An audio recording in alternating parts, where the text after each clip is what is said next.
So, folks, Medea Benjamin has an update because it's August. People are on vacation in August. Congress is on a break, which means Medea gets to take a break since a big part of her job is going to Capitol Hill and raising hell, fighting the good fight, holding politicians' feet to the fire. And so she has an update on where these politicians went on vacation because a lot of these Congress people said they were going home, and by home they mean to Israel.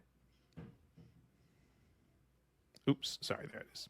Is in recess. So I'm packing my bags for a trip to Los Angeles to see family and to participate in protests. But where is Speaker of the House Mike Johnson?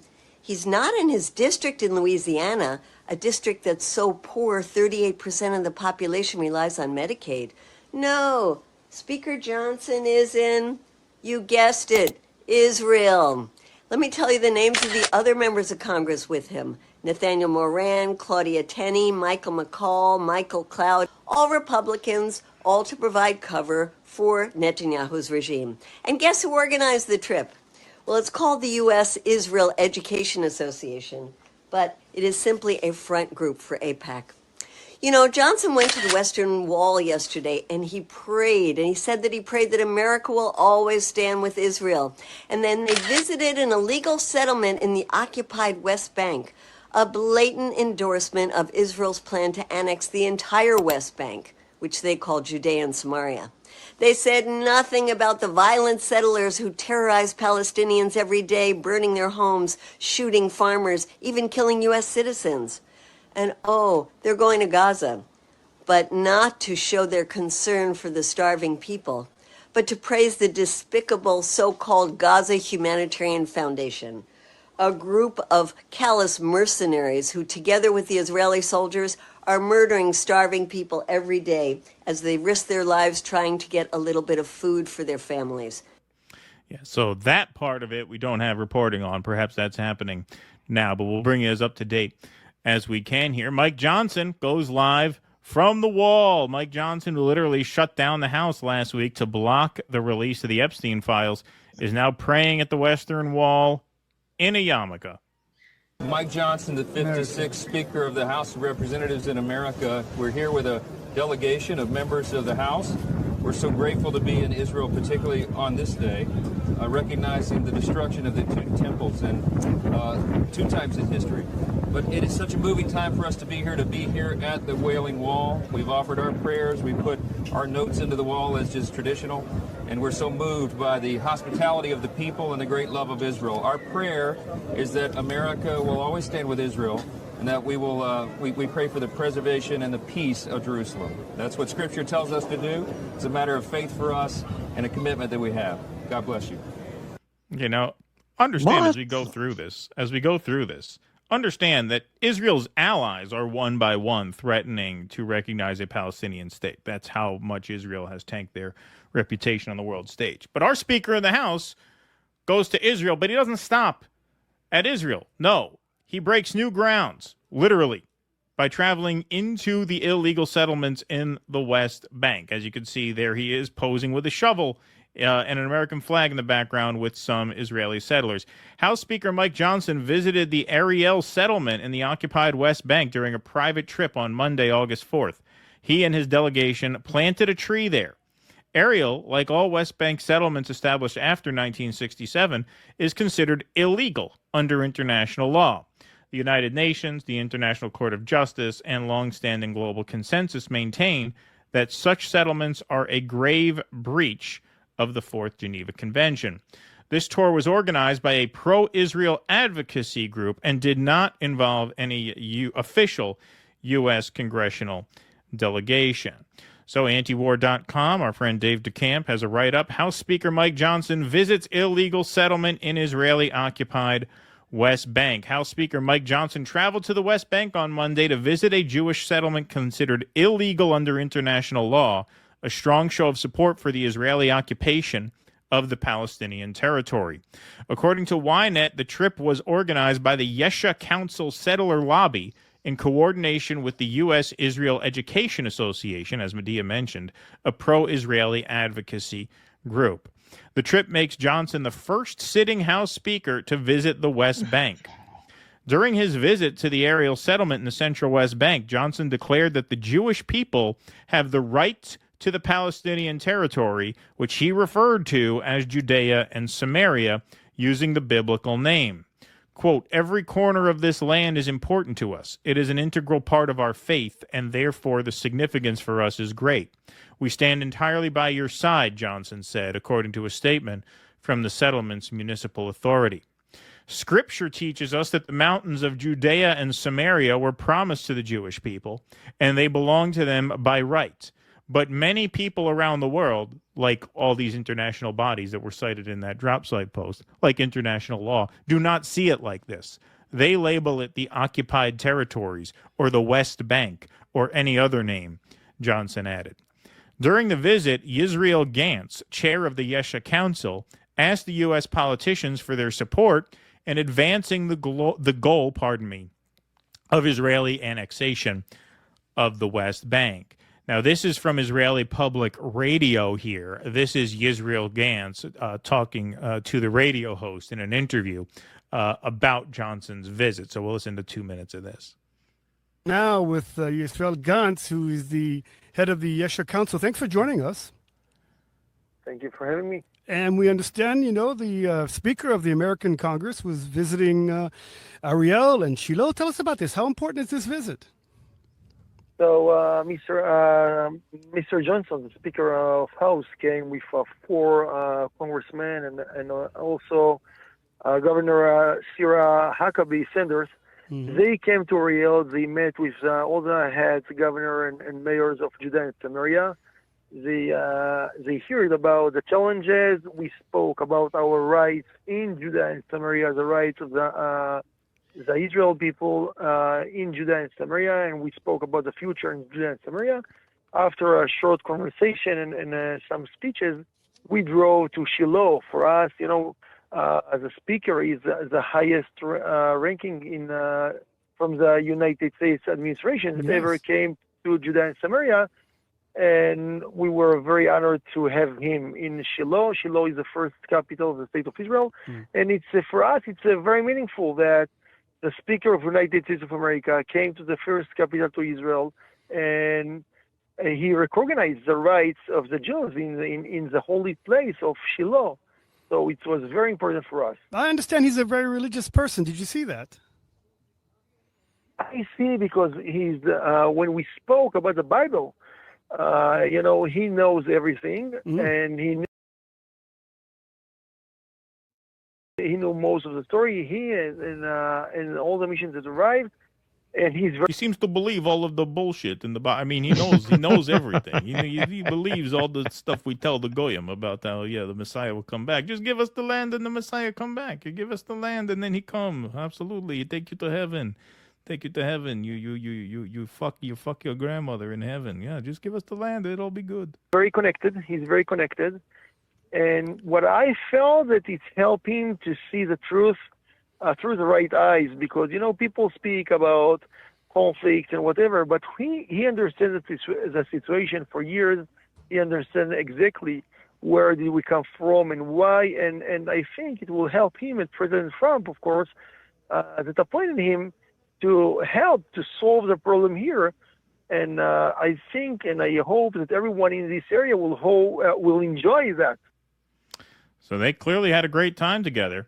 There's no sign. Look, we have in the Torah, it says, it's like a jar of spit. Once you spit on enough Christians, the jar full, the Messiah comes. Yeah, exactly, yeah. There's no sign that during that visit, Johnson raised the issue of 2 U.S. citizens, that's right, 2, who were murdered by Jewish settlers last month, or the recent settler violence against Taibeh, a West Bank village that's populated entirely by Christians. So yes, most of us heard of the first killing, which happened in mid-July. That's on the left-hand side of the screen. But very few of us heard of this second one. Didn't get as much news. Another U.S. citizen killed by Israeli settler attack in the West Bank. Neither of those matters were brought to the focus of Mr. Johnson's hosts. And so in regards to his statements, because don't forget, this was not an official congressional delegation, right? So because Mike Johnson said what Huckabee, who is the ambassador to Israel, has said, which is that he does not recognize the West Bank as the West Bank. He recognizes it as Judea and Samaria. A reporter wanted some clarification. Hey, does Mike Johnson speak for the government when he says that the occupied West Bank is the rightful property of the Jewish people and not the Palestinians? And so here's Tammy Bruce, the sort of Morlock of Trump's second term here, the Matthew Miller of Trump 2.0. Here's what he has to say about that. In the West Bank, which he referred to as Judea and Samaria, and said that it rightfully belongs to the Jewish people. Is that official U.S. policy? And if it's not, what is U.S. policy towards the West Bank? I've said this about other diplomats who've spoken their minds, including Ambassador Huckabee. Certainly, that's not, if there's a policy in that regard, you would hear it from me. So I think I can say that. I'm not going to speak for him or characterize his words in any certain ways, but clearly that is his opinion. But it's not the opinion of the U.S. government? Well, I'm not going to speak about opinion of the government, and if there's a policy regarding the status in any region of the world. What do you mean you're not going to speak about the opinion of the government? As a lot of people on Twitter mentioned, isn't it your job to disclose the opinion of the government? Isn't that what you're there to do? Regarding the status in... It's not the opinion of the U.S. government? Well, I'm not going to speak about opinion of the government, and if there's a policy regarding the status in any region of the world, but certainly in the Middle East, I would wait to hear it from Secretary Rubio and President Trump. All right. Well, so why have a spokesperson? Why have a spokesperson? And also, it's not like they have been shy about the way they approach this question of the West Bank. The ambassador, who was appointed by Donald Trump, does not recognize it as the West Bank, as I just said. We also know that Donald Trump lifted sanctions on these settlers who are now murdering not just Palestinians, but Americans, right? I mean, Trump lifted sanctions on these West Bank settlers. So that is an official act by the United States government who you appear to be speaking for, yet you will not say what their opinion is on Mike Johnson's statements. I think the reason she's not saying that is because she knows that they agree with what he's saying. So what the fuck is her job then? Yes, of course. What are you there to do if not speak on the position of the government? Yeah, this was a pretty common response to that stonewalling. And here, Tony Montana gets this photo. Here they are all crowding Netanyahu. Bro, all of Congress is there. What the fuck? Yeah, a lot of people spending their time in Israel. This is happening, like I said, as Britain, as France, as Canada. They either have, France has recognized a Palestinian state. Britain is saying they will. Canada is saying they will. We send our people to Israel on summer break. Now, this you can watch if you want. I wanted to include this because I think it was pretty well done. We're not going to watch this video. The video is pretty long, and in order to really get a handle on it, you'd have to watch most of it. But I'll read the summary from DropSite here. House Speaker Mike Johnson's recent visit to the occupied West Bank wasn't just a political gesture. It was part of a years-long evangelical campaign to end times prophecy. Ryan Grimm reports Johnson has personally supported a movement to rebuild the Jewish Third Temple, which would require the destruction of the Al-Aqsa Mosque, which would likely trigger World War III. So you talk about apocalypse. Yes, that is an apocalyptic plan. In 2023, he invited a rabbi and Texas evangelical behind the shipment of 5 red heifers, those are cows, yes, to Israel, animals central to a biblical purification ritual meant to trigger the apocalypse. The heifers were flown to Israel as pets to bypass export laws. Land was quietly acquired near the Temple Mount for the sacrifice, and Johnson recently toured the site where the heifers are now being raised. So the plot thickens there. If you want to pursue that, you can watch that video. I'd encourage you to. It was actually pretty well done. Look, I don't know where their convictions end and their earthly motivations begin. I don't know. I'm not particularly interested. Is Mike Huckabee a true believer? Probably. Seems like the kind of nut job who is. Is Mike Johnson? Maybe. Don't know enough about Mike Johnson. He kind of came onto the scene pretty suddenly in that speaker fight. What was it, 2 years back?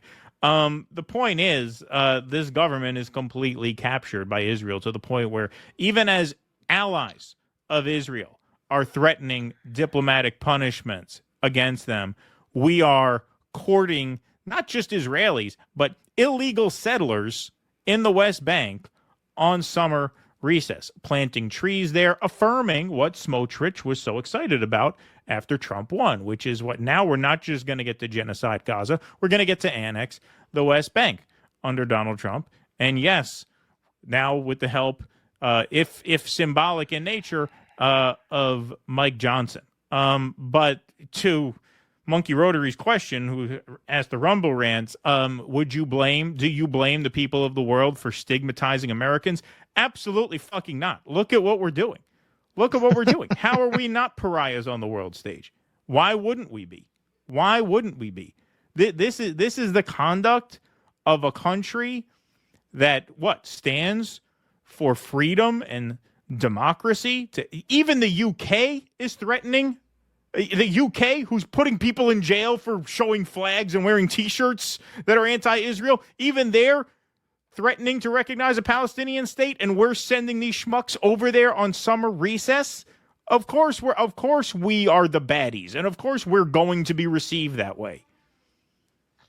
Yeah, I'm just watching this, and it's very clear to me that this is going to precipitate a wave of genuine anti-Semitism that is going to be pretty horrible for the Jewish people who they're using as human shields, like all the Jewish people who don't support this, are all going to get caught in it, man.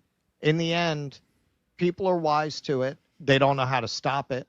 I was just watching a video today of a woman in Arkansas talking about how Sarah Huckabee Sanders has committed Arkansas to buying $150 million in Israeli bonds. Yeah, she was there too, by the way. She was part of this trip.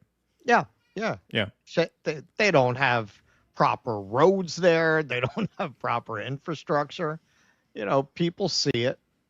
You talk to these Zionists, as I have had the displeasure to do quite recently, they believe they're not stealing land because you can't steal land that belongs to you because they're indigenous. Right. They're the indigenous people, so how could you steal the land? It's the land for land without a people thing. Yeah. They think the Palestinians are a modern invention. Mm-hmm. That there was no such thing as a Palestinian until the Zionists came in and Arabs followed them in. Right. Because what they created, they believe all of these things. How else could you justify supporting Israel as a state? Right. You'd almost have to believe those things because you have to find your way clear to believing Doctors Without Borders, Amnesty International, Human Rights Watch, most people around the world, pretty much every institution of international law, the UN, most of the world's governments are deeply anti-Semitic and involved in a conspiracy to smear Israel. You have to believe that. So how do you get your way clear to believe that? You have to build a mythology, man. That's why it's like a cult. You talk to these people, they have constructed such an ironclad barrier between themselves and any possibility of acknowledging that there's genocide, that there's starvation. It's just, it's the post-Holocaust thing taken to an absolutely deranged extreme. It's the legitimate feeling of victimhood and horror that people had coming out of the Holocaust, and now you're over 70 years removed from the initial event, where you are simply seeing every event that happens in the world through that lens. And particularly, at this point, it's pretty much all people who didn't experience that.